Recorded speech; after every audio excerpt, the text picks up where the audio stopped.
All right, today we're gonna do things a little bit backwards from everybody else. Everybody else unboxes it. This has been out for a week. I've done all the modifications and adjustments that I really want to do. I've been running it on, I don't know, maybe 90% throttle, just so it's not completely maxed out. But this thing is awesome. And it's been a little bit of a journey getting to the Terminator. I started with, actually, my girlfriend bought a car from Walmart and the dog loved it and I somewhat enjoyed it. So then when that, there we go. When that failed, I stepped up to a $75 truck on Amazon. And then that broke after about a month and I went to a buggy that was about $150. This is the Omni Terminator carbon fiber, so this is about $270. I think it's getting a little bit harder to find. Oh, and I lost my tracking. Great.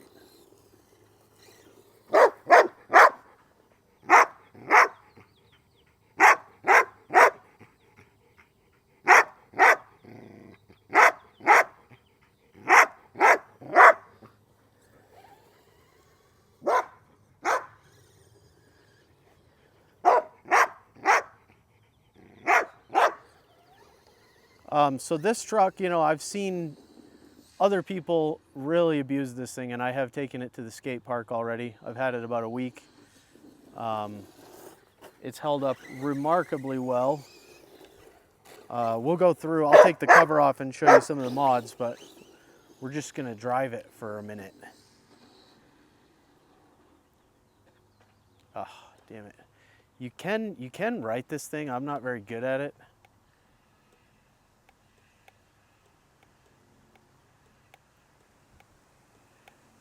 I think I need a bigger battery and more horsepower.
The other car that I had was not nearly as stable. The wheels were lighter.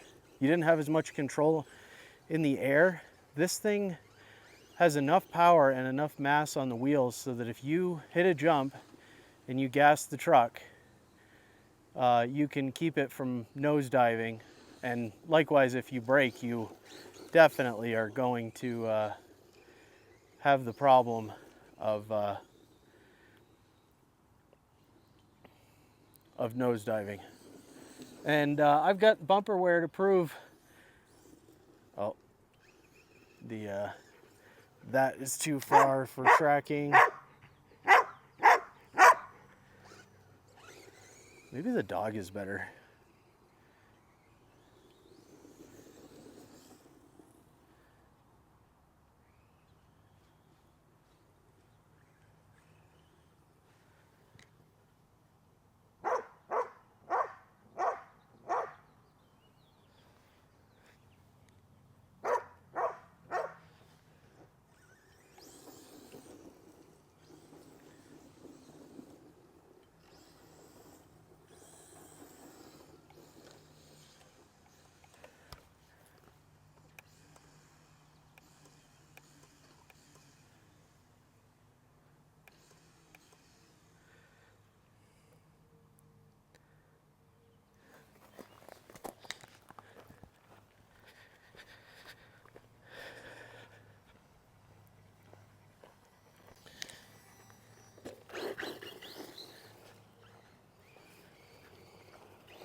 Oh my.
This thing is so good at taking jumps. I have cranked the springs up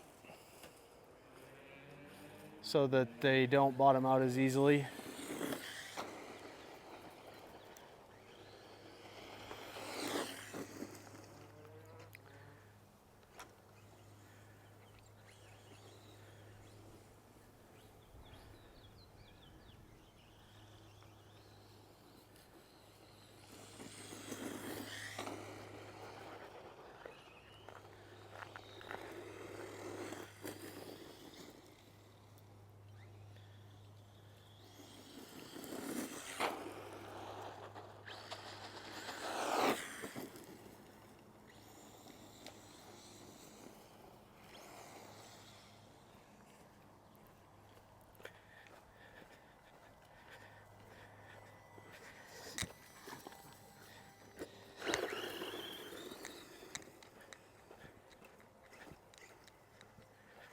All right, so we lost our tracking. Let's go through what I've done to the truck and what I think that you should do when you get it. I did all this stuff before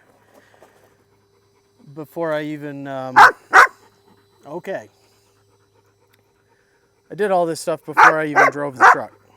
So let's take the, let me get the top off. I mean, I'll try to.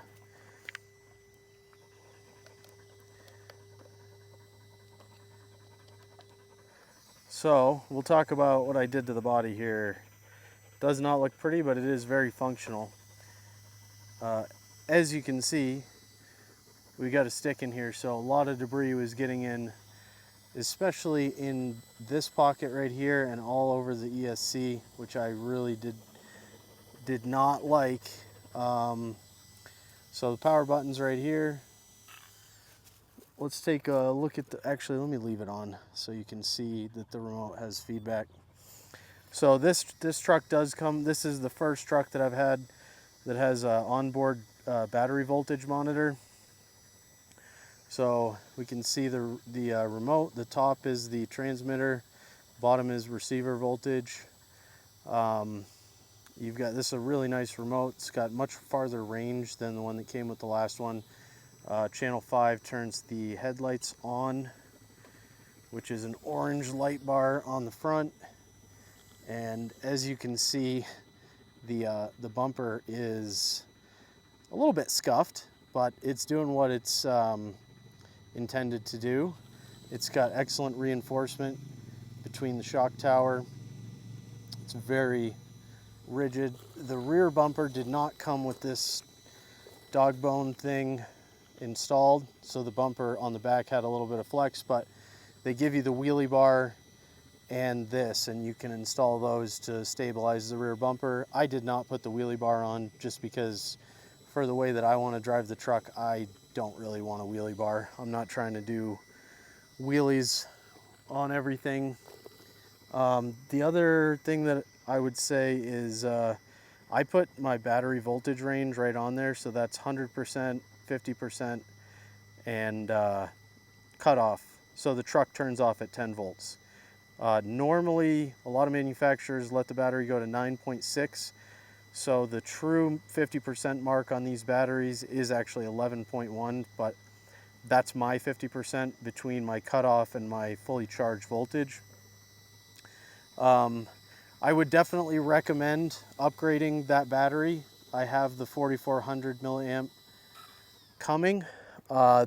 In the smaller buggy that I had, that battery lasted 30 minutes. In this larger truck with a 60 amp ESC, so it's capable of pulling more power, I find it lasts about 20 minutes, which really isn't quite enough time. We've got adjustable spring rates with this threaded collar. This is threaded all the way down in the back and about 2/3 of the way down in the front to give myself a little bit of forward rake, which is good to prevent wheelies, and just for general handling. Most real vehicles are set up with a little bit of rake forward. You don't want squat in the rear. You're gonna squat.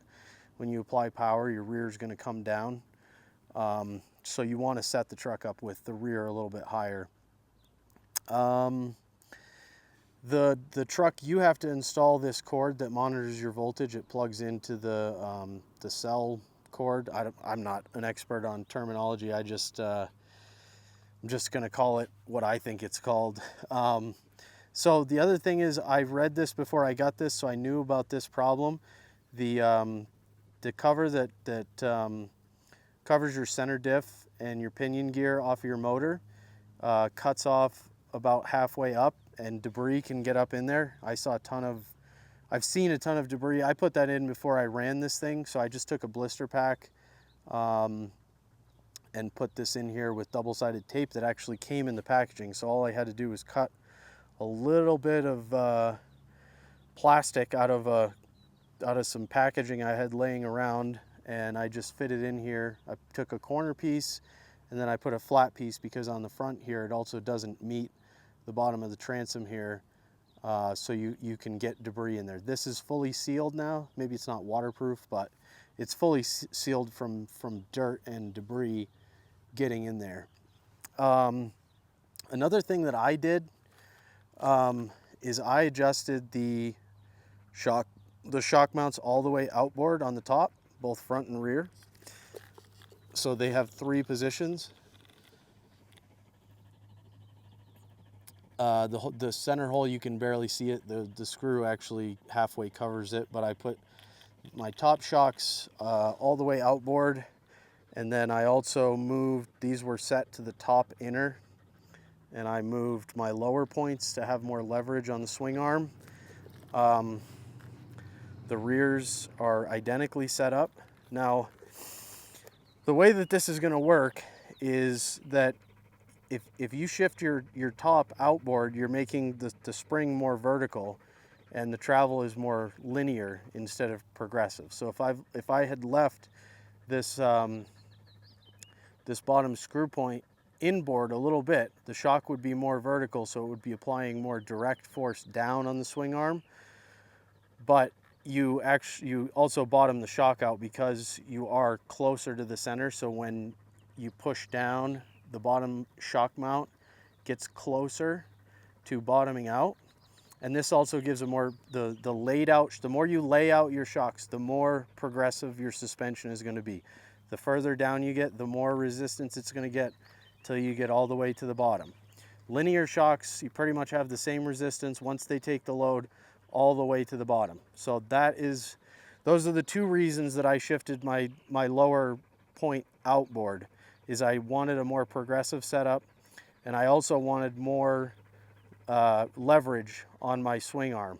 So I wanted this bottom mount as far out as I could get it, but as high up as I could get it, because I run this truck pretty much exclusively off-road. I mean, here there's pavement, but I would prefer it was all dirt. Ideally, it's just what's right next to my house.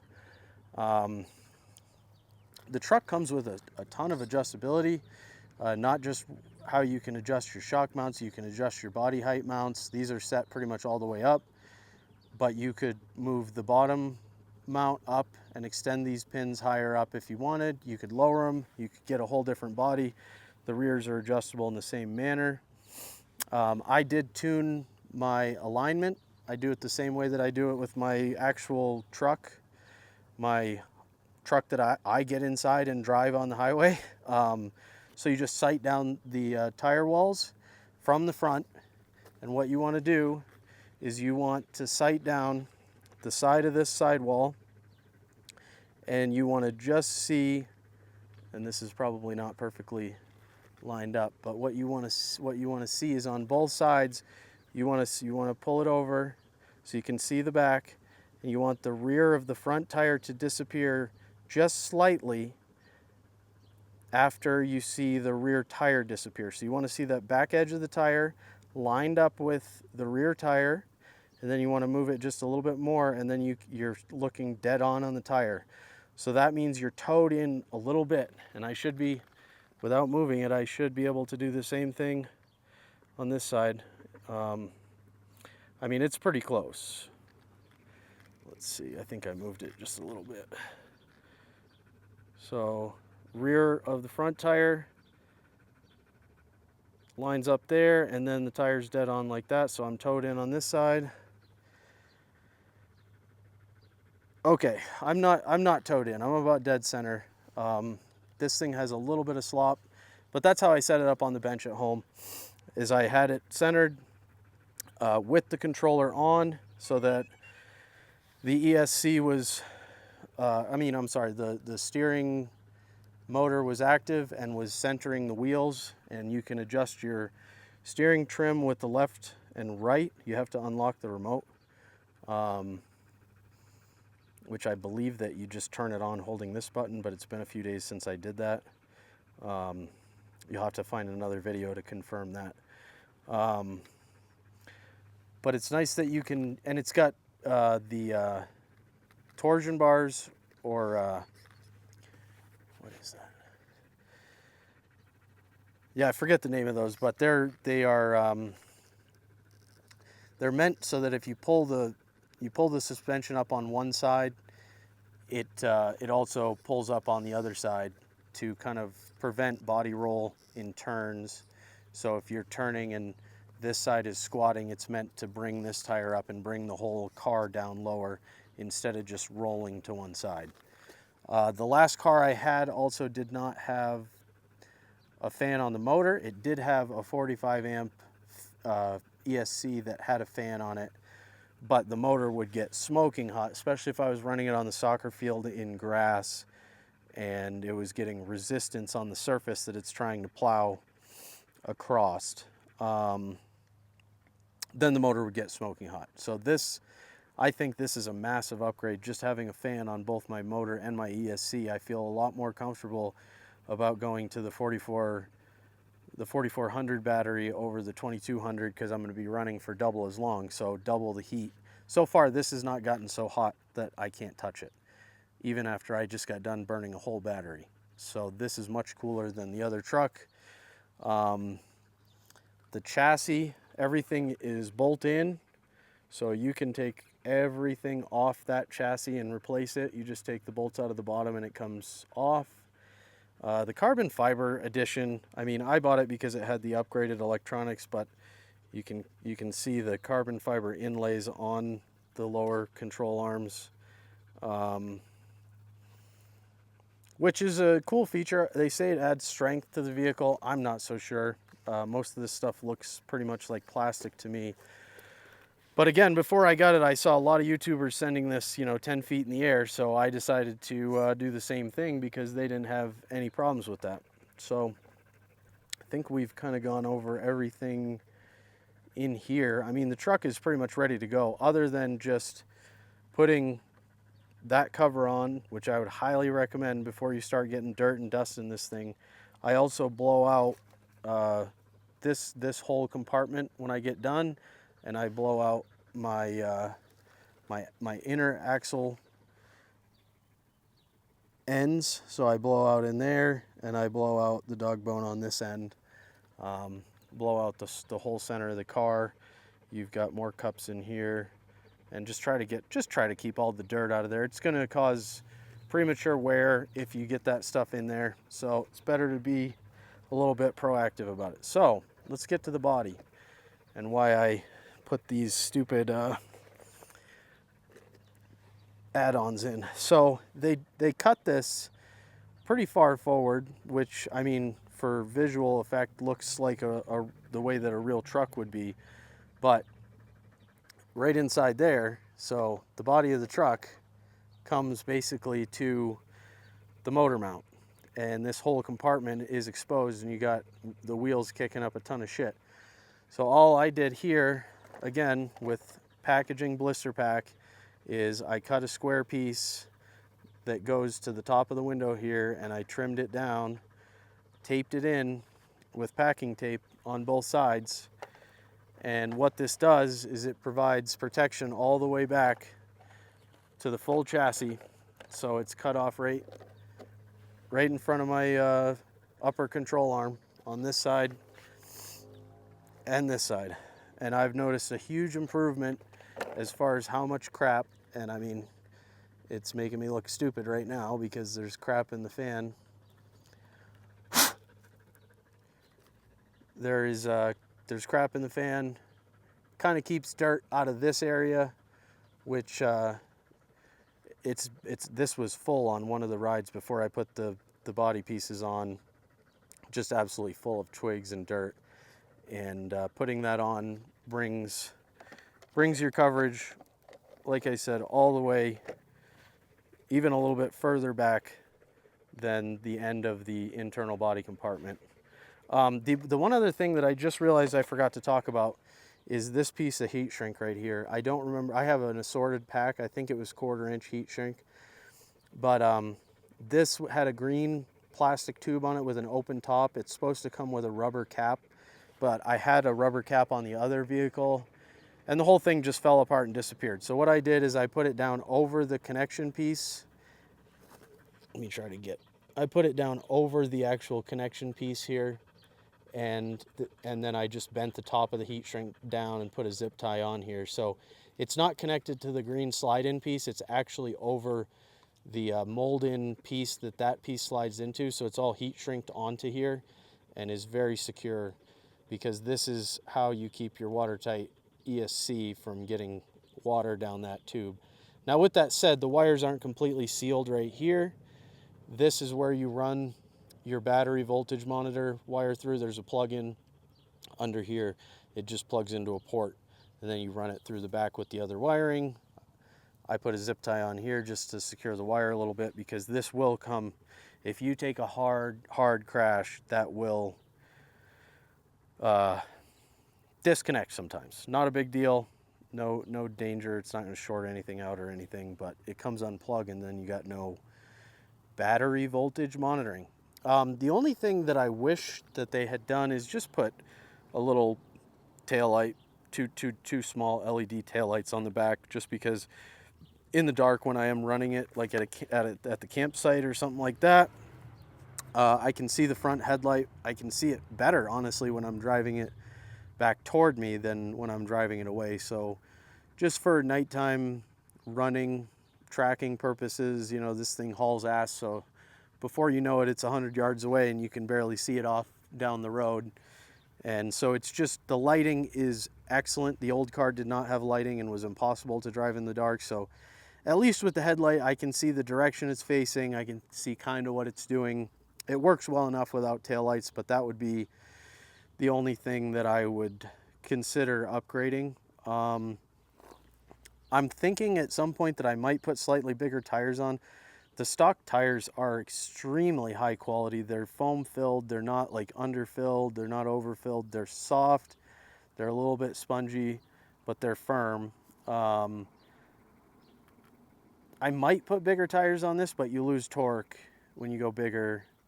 So I might gear down. I might change my pinion gear to a lower teeth count. Oh, and that's the other thing, is I would check your meshing. So before I ran this thing, the other car that I bought had a similar setup, and I found that the meshing on the stock pinion gear, because they had a speed pinion gear which is larger, that came with the vehicle, so the meshing wasn't set properly from the factory, and I wound up stripping out the pinion gear. The center gear seems to be harder gear, so it looks like, from my experience, you're gonna wear your pinions out, which is a good way to design it, because the pinions are a lot easier to replace than replacing the planetary gear that's on your center differential, which is a bigger gear and is much more attached to the driveline of the car, so it would be much more complicated to take the center diff out and replace that. But with that said, I would say, instead of having that issue potentially develop, just take this cover off. It's just one screw before you put on any shielding. The shielding is not attached at the bottom, so it's glued to this. So when I take that screw out, all the shielding, everything comes out. I can do whatever I need to inside the center diff area with my pinion gear, make adjustments, do anything I want, and then just that one screw pulls all this stuff back into place with the shielding on it.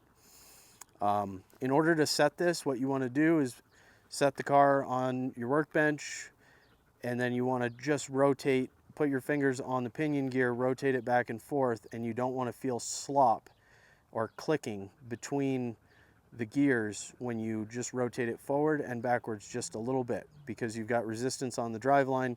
You don't really want to rotate the center diff gear, because the motor gears, you're not going to hear the slop on that. So you want to move your pinion gear back and forth.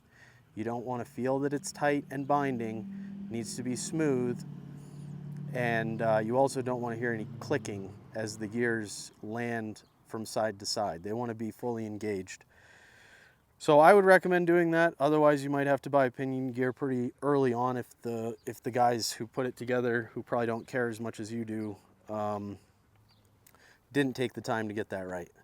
So let's go back to driving. I think I've gone over everything in the car of note, and I'm also going to let you hear how quiet this thing is drivetrain wise, just so you can compare. If you hear any clicking, ratcheting, any odd noises other than just smooth whine, then it's time to stop running it and take a look at what's going on inside. A lot of times it's just sticks inside the wheels. That seems to be pretty common, that I'll get a stick in the wheel, it'll start clicking, I just reverse it. Usually that will get rid of it. If it doesn't, I'll just go over and pull the sticks out. Or if it clears itself, I'll still usually drive it over toward me and just check that everything's clear. Because you'll overheat your motor pretty quickly if you got something jammed up and you're just sending it without checking. So just so you can see, I can still reach in and hit the power button. So this thing, you can turn it off and on with the body on, which is a pretty nice feature.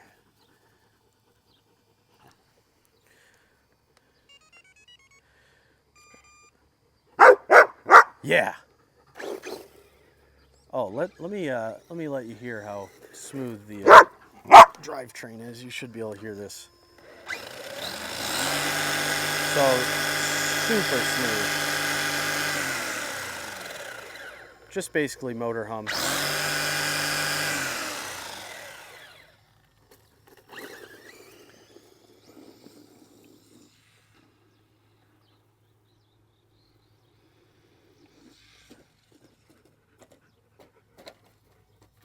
Nice, landed on its wheels.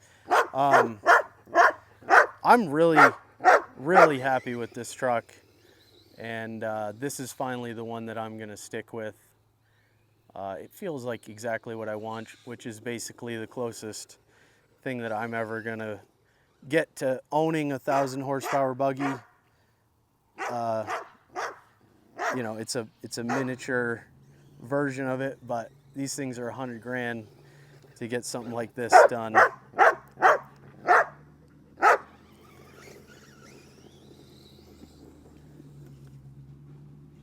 And the braking on this, I've heard people complain about it, so let's let's take a look at that. It's just throwing the lever forward when you're going full speed. Doesn't engage the motor backwards, it just puts on some sort of brakes. But I mean, they're saying this thing flips over forward. They must have a bigger battery in it and the speed gear in it if they're having this. This is the stock pinion that it comes installed with.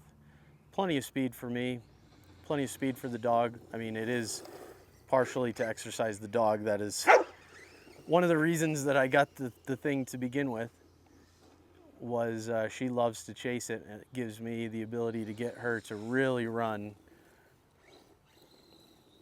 because I can't run that fast, sadly. I mean, I try sometimes, but man, cannot run 30, 40 miles an hour. It's so weird. And just absolutely crushed it, you know? Let's see, we got something stuck on the hood here. That's fine, just dirt.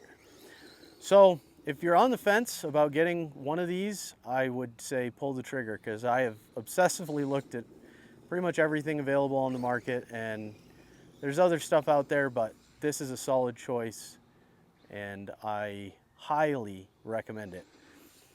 Just a disclaimer, I did buy this with my own money, not paid in any way. Oh yeah, look at that, just absolutely dominant.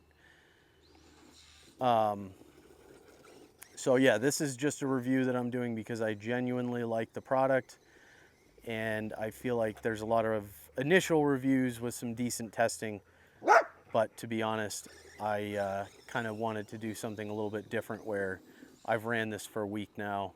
I'm going to abuse it as much as I can within the return period, and then I'm going to keep it and just stock some parts. You know, I'll have some spare gears, probably buy some spare shocks, because these things are nice, but, or maybe I'll buy the seal kits. These shocks are actually very rebuildable.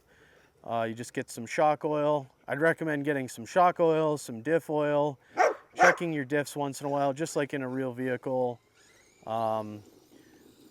Once it gets a little bit of time on it, I'm gonna lube up those dog bones. So I put a drop of dry bicycle lube, which is for riding your bike chain in dry, dusty conditions. So it dries into a wax film. So it's not going to attract a ton of dirt, but what it is going to do is provide lubrication without collecting all the dust and debris for your dog bones on the end of your drive shafts to each wheel, and then for your center drive shaft that connects your front and rear axle. Just getting lucky here, landing on the wheels, love it. So this thing, you know, the reason I bought another battery is because 20 minutes is literally not enough. I love driving this thing. Again, I took it to the skate park, and it's been about 10 feet in the air, landed on its roof, and it was fine, but I'm not gonna consistently abuse that thing, just like I don't abuse my real vehicles that badly, because I have to maintain the things. So the more parts I break, the more time I spend wrenching instead of driving and going and having fun. So anyway, I think that's enough of me rambling on. I don't think there's anything else I can say. Just buy it, just do it. Nike had it right. This thing is killer. It's a ton of fun. It's, you know, if you got 300 bucks laying around that you're looking to get rid of, this thing is the best place to park that money, I think. So we just got a stick in the wheel there. I just reversed it, it cleared it.